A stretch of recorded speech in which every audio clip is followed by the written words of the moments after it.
This understanding of women's emancipation would be based not only on gender equality, but first and foremost on the equality of all people regardless of their social background. You're listening to the Transformative Podcast brought to you by the Research Center for the History of Transformations at the University of Vienna.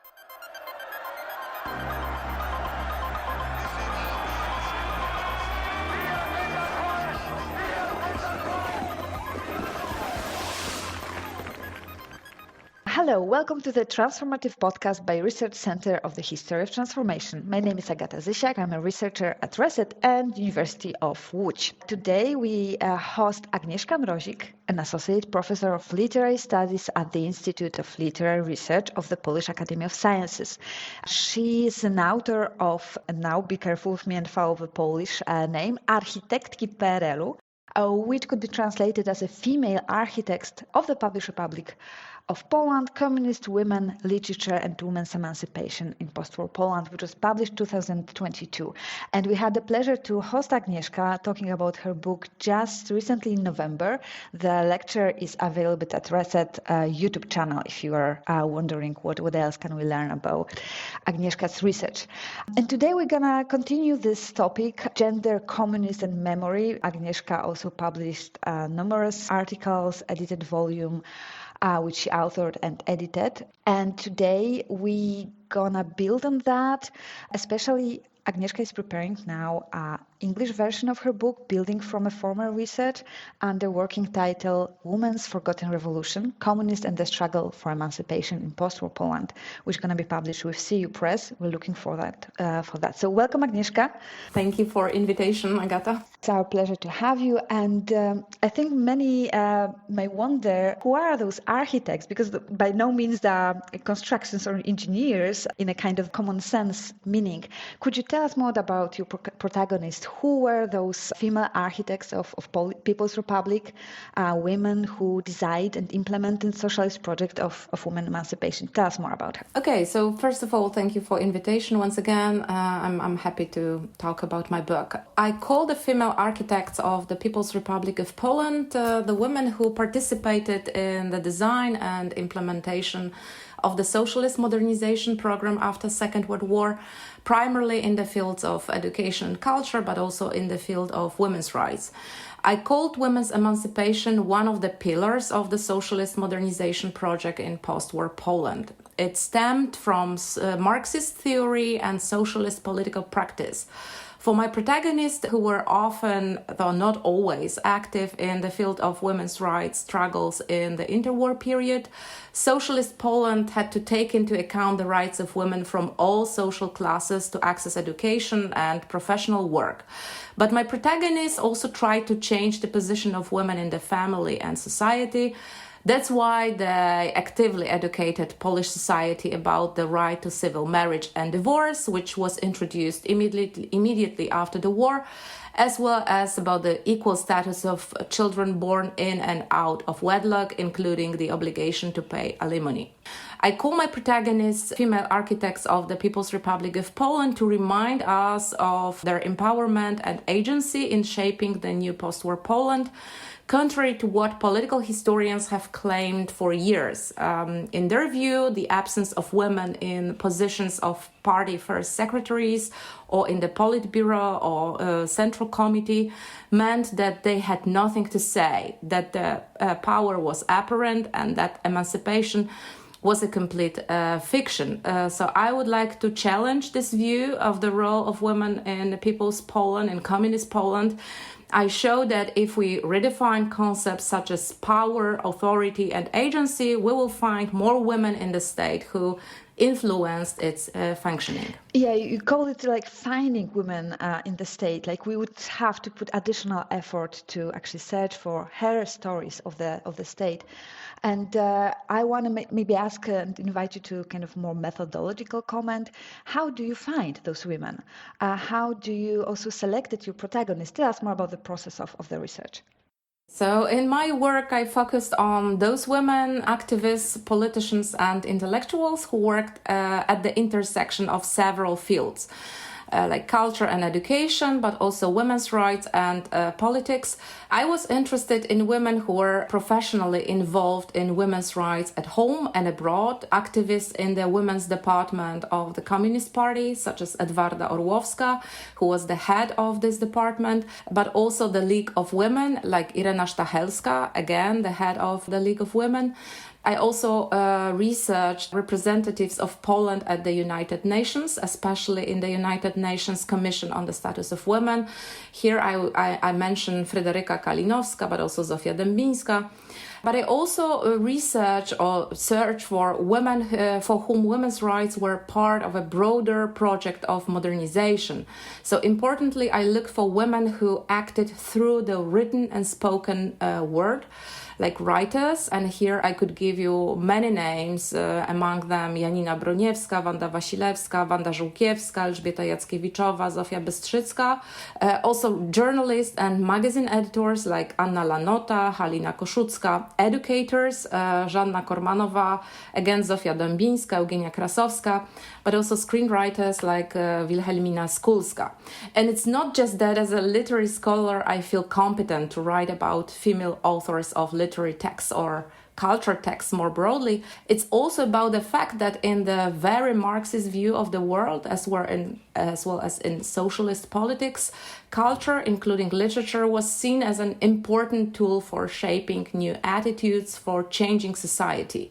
And this stemmed from the tradition of Enlightenment thought with which my protagonists were deeply imbued. In choosing the protagonists of my book, I tried to take into account how their culture and educational activities were aimed at modernizing the country and emancipating women.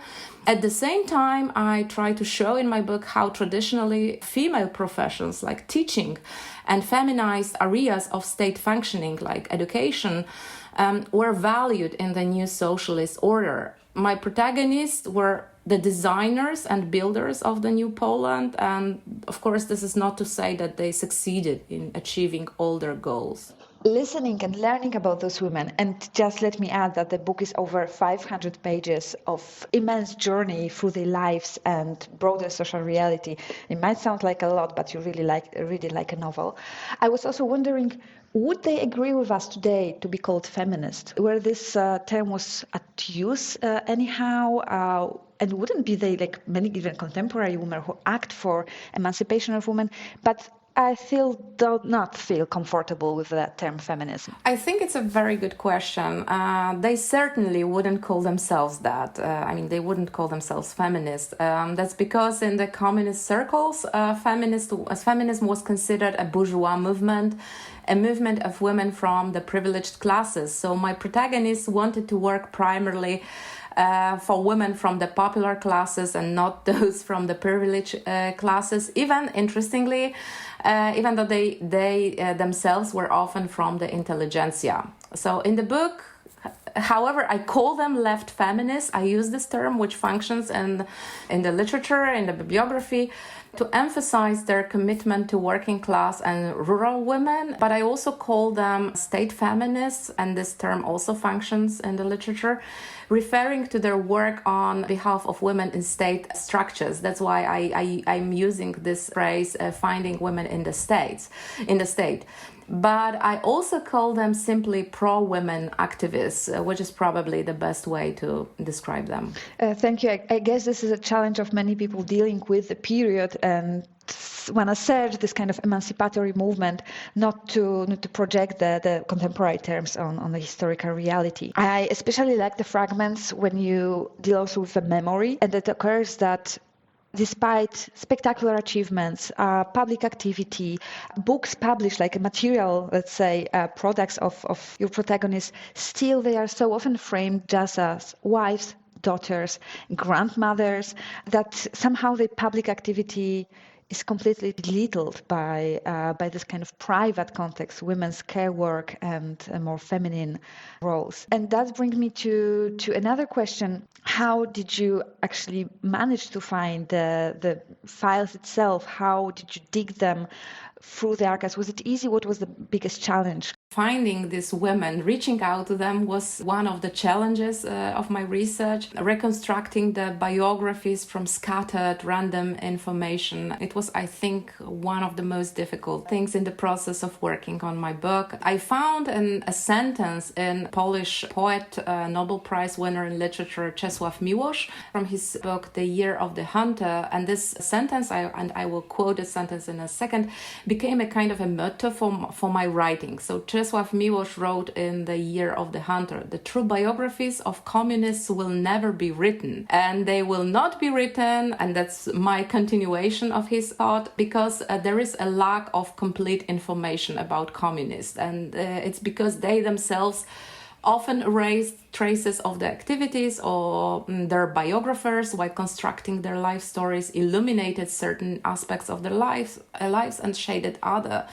But their biographies will also never be written because of the established narrative conventions used to write about communists. So they are usually portrayed either as perpetrators of terror or less often as victims of terror at the hands of other communists. I think that in the case of women communists, and yes, my protagonists were mostly self-identified communists, at least during a certain period of their lives, this task is even more difficult, I would say, because they are mostly portrayed as women in the shadow of the male statue, as I call it in the book. So they are presented as wives, mothers, sisters, daughters, or lovers of influential men. And it's very difficult to understand who the women communists were, what their activities were, how their lives were shaped, if we think of them mainly as an addition to the men. And this kind of thinking is particularly popular in anti-communist content, which is also deeply anti-feminist. So yes, you are right. This was one of the most challenging elements when I was writing this book. But I also had two other challenges, if I can mention them very briefly. So another challenging aspect of my research was also understanding the reasons for the disillusionment of many of my protagonists with communism. And one of the factors that triggered this disillusionment was the anti-Semitic purges of March 1968, that affected them. And this not only influenced their disillusionment with communism as a theory of equality for all people, but also touched their lives in a tangible, tragic way.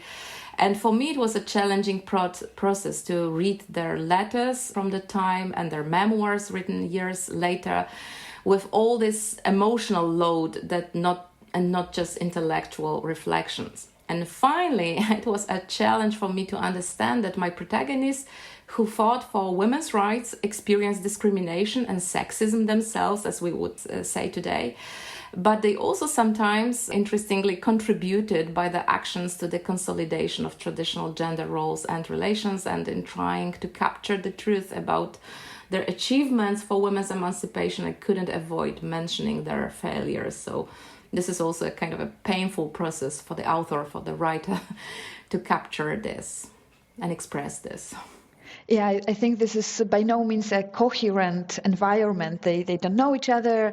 They have different approaches to many issues. And what I especially like about the book as a sociologist is also a broader picture, because you touch upon movie series, education, press, and so on. So by no means is a kind of selection of biographies or even intellectual history, but you definitely catch the broader picture. I would like to take upon this anti-communism, because the project failed, the project ended. How today we perceive their legacy? Are they anyhow recognized? And what we can learn from them, because the fight is ongoing. That's true. And I was thinking about this for a long time. And I must say, sadly, that I don't know if we can talk about any legacy of my protagonists, because after 1989, and even before, a lot was done to erase their post-war actions on behalf of women in Poland and also around the world, to erase them from the Polish collective memory. And because the new generation of feminists active during the transition period tended to look for inspiration in the second wave of Western feminism and possibly in the Polish interwar tradition rather than in the work of post-war women's activists. They saw their activities as dependent on the party's message and emancipation itself as a failed facade project in communist Poland. So although in the recent years we have seen a proliferation of scholarly works whose authors, and here we can mention historians, sociologists, anthropologists, film scholars, have attempted to retell the story of the architects of the Polish People's Republic, there has been no in-depth discussion of different genealogies of the women's movement in Poland, the different concepts of women's activism, and the different understanding of women's emancipation. And I consider this to be an intellectual but also political failure of feminist circles in Poland. On the other hand, if you ask me what we can learn from my protagonist, I would answer that certainly the way of understanding women's emancipation may be a different one from the one we have today.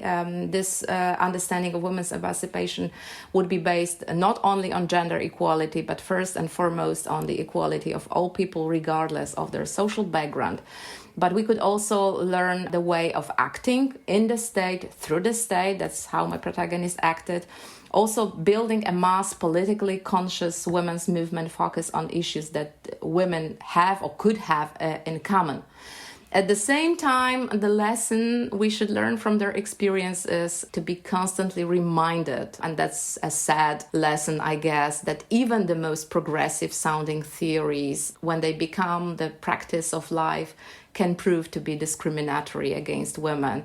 Therefore, we should remember the personal and political, individual and collective experiences of women who fought for women's rights long before us, even if we do not fully identify with their slogans or strategies of action. So we need this memory to, according to me, we need this memory to understand that no rights are ever given once and for all, and that it takes tremendous effort to maintain them.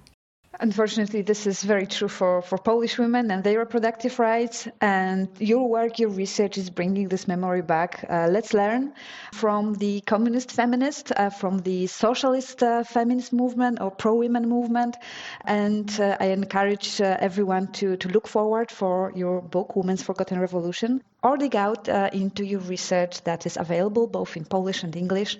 Agnieszka, thank you so much. Thank you very much.